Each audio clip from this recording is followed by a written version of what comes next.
Hello మచాస్, welcome to always Ravinder. Fear directed by Haritha Govindeni, acted by Vedhika. Movie చూసాక నాకు ఎలా అనిపించింది అంటే నచ్చింది, చూసేయచ్చు.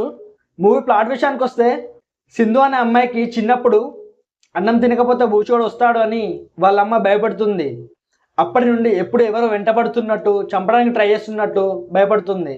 అలాంటి టైంలో ఆమెకున్న ఒకే ఒక ధైర్యం తన బాయ్ ఫ్రెండ్. ఒక వీక్లో వర్క్ కోసం బయటికి వెళ్ళి వస్తా అని చెప్పిన బాయ్ ఫ్రెండ్ ఎంతకి తిరిగి రాడు. తీరా చూస్తే సింధు మెంటల్ హాస్పిటల్లో ఉంటుంది.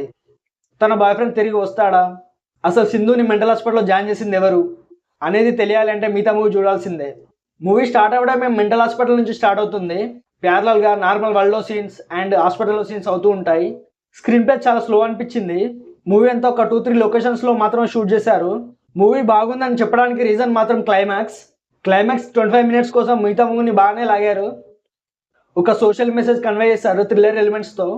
స్టార్టింగ్ సంథింగ్ ఏదో ఉంది అని ఇంట్రెస్ట్ అనిపించింది.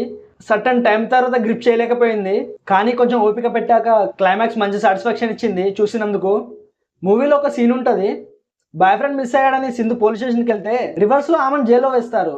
ఇది ఎక్కడ లాజిక్ రా మామ అనుకున్నా, కానీ క్లైమాక్స్ చూసాక అర్థమైంది ఎందుకు అలా చేశారో. ఇలా మూవీలో చాలా సీన్స్ ఏదో తేడాగా ఉంది అని అనిపించిన వాటన్నిటికీ క్లైమాక్స్లో కరెక్ట్ పే ఆఫ్ ఇచ్చారు. యాక్టింగ్ విషయానికి వస్తే వేదిక గారు చాలా బాగా చేశారు. మూవీలో లీడ్ తన చుట్టే స్టోరీ అంతా ఉంటుంది. ఎప్పుడు భయపడుతూ ఇన్సెక్యూర్గా ఉండే అమ్మాయిలాగా బాగా సెట్ అయింది.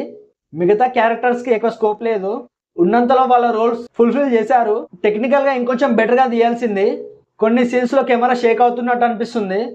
రైటింగ్ బాగుంది, చాలా బాగా హ్యాండిల్ చేశారు డైరెక్టర్. బీజిఎం మీద ఫోకస్ చేస్తే ఇంకొంచెం బెటర్ రిజల్ట్ ఉండు మూవీకి. ఓవరాల్గా movie decent watchable. Run time కూడా తక్కువ ఉంది, 105 మినిట్స్.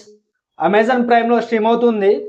ఫ్యామిలీతో చూడొచ్చు అంటే చూడొచ్చు, కానీ కొన్ని హర్రర్ ఎలిమెంట్స్ ఉంటాయి. కొంచెం ఓపిక పెట్టి చూస్తే ఖచ్చితంగా థ్రిల్ అవుతారు. ఆల్రెడీ ఈ మూవీ చూసిన వాళ్ళు మీకు ఎలా అనిపించిందో కింద కామెంట్ చేయండి. ఇంతే మచాస్ ఫియర్ మూవీ రివ్యూ. ఈ వీడియో మీకు నచ్చితే లైక్ చేయండి, షేర్ చేయండి, అలానే మన ఛానల్ని సబ్స్క్రైబ్ చేయండి. కింద ఒక గంట ఉంటుంది, దాన్ని గట్టిగా కొట్టేసేయండి. Thank you మచాస్. జై హింద్.